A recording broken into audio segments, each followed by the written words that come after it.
കാളിദാസ് ചേരുന്നുണ്ട്. കാളിദാസ്, അദ്ദേഹം ജയിൽ മോചിതനായിരിക്കുന്നു എന്ന് തന്നെയാണ് നമുക്കിപ്പോൾ മനസ്സിലാക്കാൻ സാധിക്കുന്നത്. എങ്ങനെയൊക്കെയാണ് ആം ആദ്മി പാർട്ടി അദ്ദേഹത്തെ സ്വീകരിക്കുന്നത്? കാരണം കഴിഞ്ഞ 50 ദിവസം നീണ്ട നിയമ പോരാട്ടത്തിനൊടുവിലാണ് അരവിന്ദ് കെജ്രിവാൾ ഇപ്പോൾ ജയിൽ മോചിതനാകുന്നത്. തീർച്ചയായും ഭദ്ര, വൻ ജനാവലിയാണ് ഇപ്പോൾ കെജ്രിവാളിനെ സ്വീകരിക്കാനായി ഇപ്പോൾ അവിടെ നിൽക്കുന്നത്.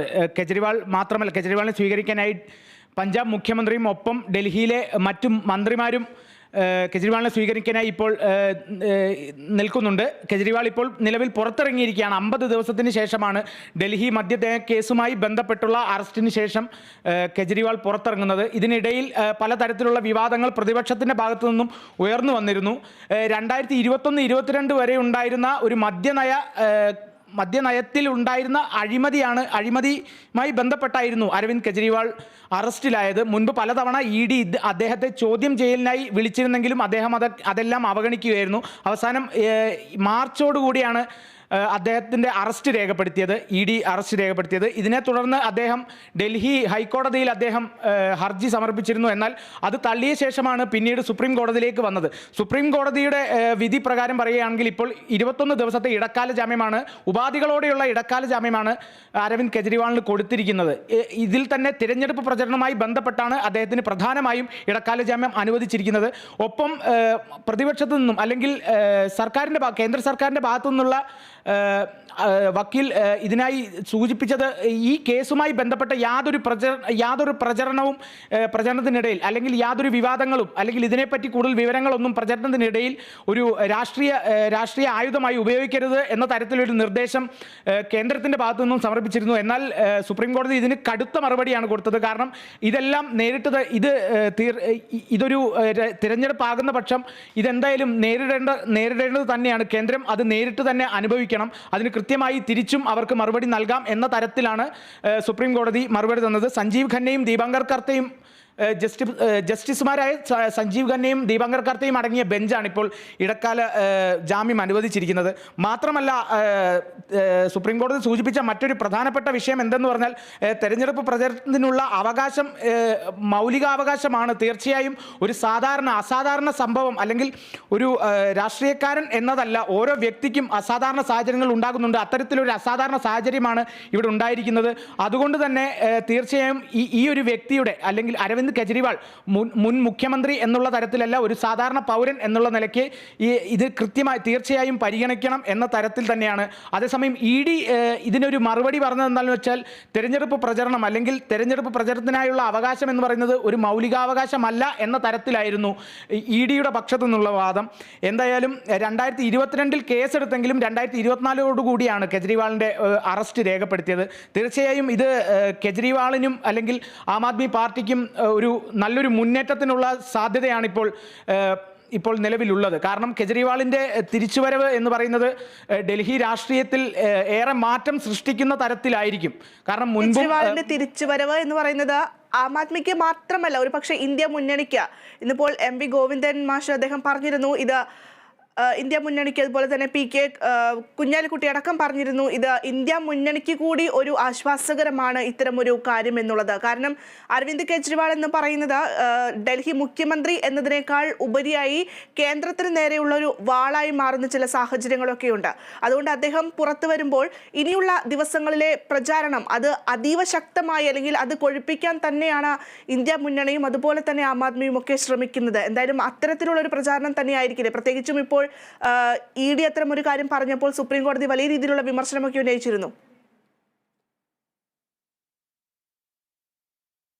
പോലെ തന്നെ കുഞ്ഞാലിക്കുട്ടി ഇതിനെക്കുറിച്ച് ഈ ഒരു ഇടക്കാല ജാമ്യം അനുവദിച്ചതിനെക്കുറിച്ച് കുഞ്ഞാലിക്കുട്ടി പറഞ്ഞത് എന്തെന്ന് വെച്ച് കഴിഞ്ഞാൽ ജനകീയനായ ഒരു ഭരണാധികാരിയെ ബലം പ്രയോഗിച്ച് അറസ്റ്റ് ചെയ്യുന്നൊരു നടപടി BJPക്ക് എന്തായാലും ഒരു തിരിച്ചടി തന്നെയായിരിക്കും എന്ന തരത്തിലാണ് സൂചിപ്പിച്ചത്.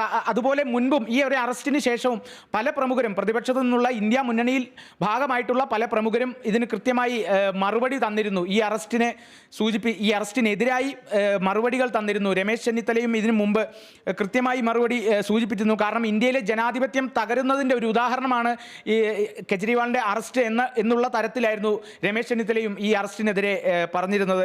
മാത്രമല്ല, നമ്മൾ ഇപ്പോൾ പ്രതിപക്ഷത്തിനെ അല്ലെങ്കിൽ ഇന്ത്യ മുന്നണിയുടെ കാര്യം പറഞ്ഞ പോലെ തന്നെ BJPയുടെ കേരള സംസ്ഥാന പ്രസിഡന്റായ കെ സുരേന്ദ്രനും കേന്ദ്രത്തിന് അനുകൂലമായി തന്നെ പറഞ്ഞിരുന്നു. അതായത് ഈ അറസ്റ്റിനോട് യോജിക്കുന്ന തരത്തിലായിരുന്നു അദ്ദേഹവും മറുപടി പറഞ്ഞത്. കാരണം അഴിമതിക്കാരുടെ സംയുക്തമായ കൂട്ടക്കരച്ചിലാണ് കേൾക്കുന്നതെന്ന തരത്തിലാണ്. ഏജൻസികൾ നടത്തുന്നതാണ് ശക്തമായ നടപടി. ഏജൻസികൾ ഒരിക്കലും കേന്ദ്രം ഇടപെട്ടുകൊണ്ടല്ല, അല്ലെങ്കിൽ കേന്ദ്രം നിയന്ത്രിക്കുന്ന തരത്തിലല്ല ഏജൻസികൾ പ്രവർത്തിക്കുന്നത്. സ്വതന്ത്രമായി തന്നെയാണ് ഏജൻസികൾ പ്രവർത്തിക്കുന്നത്. തീർച്ചയായും കൃത്യമായ തെളിവുകൾ ലഭിച്ചത് കൊണ്ട് തന്നെയാണ് ഏജൻസികളുടെ ഭാഗത്തു നിന്നും ഇത്തരത്തിലുള്ള നടപടികൾ വന്നതെന്നായിരുന്നു കെ സുരേന്ദ്രൻ ഇതിനെക്കുറിച്ച് മറുപടി പറഞ്ഞത്. എന്തായാലും BJP ഇപ്പോൾ ഈ ഒരു തെരഞ്ഞെടുപ്പ് മുന്നിൽ കണ്ടുകൊണ്ട് തന്നെ BJP അല്ലെങ്കിൽ NDA മുന്നണിക്ക് തീർച്ചയായും ഭയക്കേണ്ട ഒരു സാഹചര്യം തന്നെയാണ് ഇപ്പോൾ നിലവിൽ വന്നിരിക്കുന്നത്. കെജ്രിവാളിൻ്റെ ഈ ഒരു വരവെന്ന് പറയുന്നത് തീർച്ചയായും നമുക്ക് ഈ ഒരു രാഷ്ട്രീയത്തിൽ, ഇന്ത്യൻ രാഷ്ട്രീയത്തിൽ വലിയൊരു മാറ്റം സൃഷ്ടിച്ചേക്കാവുന്ന തരത്തിൽ തന്നെയാണ് കെജ്രിവാളിൻ്റെയും അല്ലെങ്കിൽ ആം ആദ്മി പാർട്ടിയുടെയും ഈ ഒരു കെജ്രിവാളിൻ്റെ തിരിച്ചുവരവ് ആം ആദ്മി പാർട്ടി കൊടുക്കുന്ന ഊർജ്ജവും അത്തരത്തിലാണ്. കാരണം കെജ്രിവാൾ തിരിച്ചു വന്നത് തന്നെ ആം ആദ്മി പാർട്ടിയുടെ സ്ഥാപകൻ എന്നുള്ള തരത്തിൽ തന്നെ, സ്ഥാപകരിൽ ഒരാൾ എന്ന തരത്തിൽ തന്നെ കെജ്രിവാളിൻ്റെ ഈ ഒരു വരവ് തീർച്ചയായും ആം ആദ്മി പാർട്ടിയും ഇന്ത്യ മുന്നണിയും വളരെ നല്ല രീതിയിൽ തന്നെയാണ് അവരുടെ ഭാവി തെരഞ്ഞെടുപ്പ് പ്രചരണത്തിനായി കണക്ക് കൂട്ടുന്നത്. ഭദ്ര. ശരി, കാളിദാസ്, മറ്റൊരു കാര്യം കൂടി ചോദിക്കട്ടെ. അദ്ദേഹം ഇപ്പോൾ ജയിൽ മോചിതനായി എന്ന് പറയുന്നുണ്ട്. വലിയ രീതിയിലുള്ള പ്രചാരണം ഇനി കാഴ്ചവെക്കാനൊക്കെ പോകുന്നുണ്ട്. ഇപ്പോൾ നിലവിൽ അദ്ദേഹത്തിന്റെ അണികൾ അദ്ദേഹത്തെ വലിയ രീതിയിൽ സ്വീകരിക്കുന്നു. നേരത്തെ കാളിദാസ് സൂചിപ്പിച്ചിരുന്നു, ഈ ഡൽഹി മുഖ്യമന്ത്രി അവിടെയുണ്ട്, പഞ്ചാബ് മുഖ്യമന്ത്രി അവിടെ ഉണ്ട്, അതുപോലെ തന്നെ ഡൽഹിയിലെ മറ്റ് മന്ത്രിമാരൊക്കെ തന്നെ അവിടെ ഉണ്ട്, അണികളൊക്കെ ഉണ്ട് എന്നൊക്കെ പറയുന്നുണ്ട്. എങ്ങനെയാണ് അദ്ദേഹത്തെ വീട്ടിലേക്ക് സ്വാഗതം ചെയ്യുന്നത്? അല്ലെങ്കിൽ നേരെ വീട്ടിലേക്കാണോ പോകുന്നത്? മറ്റെന്തെങ്കിലും വാർത്താ സമ്മേളനം കാര്യങ്ങളൊക്കെ ഉണ്ടോ? അദ്ദേഹത്തിന്റെ അഭിപ്രായങ്ങൾ കേൾക്കാനൊക്കെ ആളുകൾ കാത്തിരിക്കുകയാവും. നിലവിൽ ഭദ്ര ഇപ്പോൾ ഒരു വൻ ജനാവലിയാണ്, ഞാൻ പറഞ്ഞതുപോലെ തന്നെ വൻ ജനാവലിയാണ് അദ്ദേഹത്തെ വരവേൽക്കാനായി അവിടെ കാത്തു നിൽക്കുന്നത്. പഞ്ചാബ് മുഖ്യമന്ത്രിയും മറ്റ് മന്ത്രിമാരും അടക്കമുള്ള ഒരു വൻ ജനാവലിയുണ്ട്. ഒരു റോഡ് ഷോയോട് കൂടിയായിരിക്കും അദ്ദേഹം വസതിയിലേക്ക് എത്തിച്ചേരുന്നത്. തുടർന്നുള്ള പത്രസമ്മേളനം എപ്പോഴുണ്ടാകും എന്നുള്ള തരത്തിലുള്ള വിവരങ്ങളൊന്നും ഇതുവരെ ലഭിച്ചിട്ടില്ല. എന്തായാലും ഒരു റോഡ് ഷോ തന്നെയാണ് നമുക്ക് ഇനിയിപ്പോൾ കാണാൻ സാധിക്കുന്നത്. അദ്ദേഹം പുറത്തിറങ്ങിയിരിക്കുകയാണ്. ഇനിയും മറ്റ് പ്രചരണത്തിലായി വരും ദിവസങ്ങളിൽ, തെരഞ്ഞെടുപ്പ് പ്രചരണങ്ങളിൽ അദ്ദേഹം വ്യാപൃതനായിരിക്കും. എന്തായാലും ഒരു ഇന്ത്യ മുന്നണിക്ക് സൂചിപ്പിച്ചതുപോലെ തന്നെ ഇന്ത്യ മുന്നണിയുടെ ഒരു മുന്നേറ്റം തന്നെ നമുക്ക് വരും ദിവസങ്ങളിൽ തെരഞ്ഞെടുപ്പ് പ്രചരണങ്ങളിൽ പ്രതീക്ഷിക്കാം. ഭദ്ര. ശരി, വ്യക്തമാണ് കാളിദാസ്. എന്തായാലും ആം ആദ്മി പാർട്ടിക്കും അതുപോലെ തന്നെ ഇന്ത്യ മുന്നണിക്കും ഒക്കെ തന്നെ വലിയ ആശ്വാസകരമായിരിക്കുകയാണ്. അരവിന്ദ് കെജ്രിവാൾ 50 ദിവസത്തെ തീഹാർ ജയിൽ വാസത്തിനൊടുവിൽ പുറത്തിറങ്ങിയിരിക്കുകയാണ്. അദ്ദേഹത്തെ വരവേൽക്കാനായി പഞ്ചാബ് മുഖ്യമന്ത്രി അടക്കം നിരവധി മന്ത്രിമാർ ജയിലിന് പുറത്ത് ഉണ്ടായിരുന്നു. അതോടൊപ്പം തന്നെ നിരവധി അണികളും ഉണ്ടായിരുന്നു.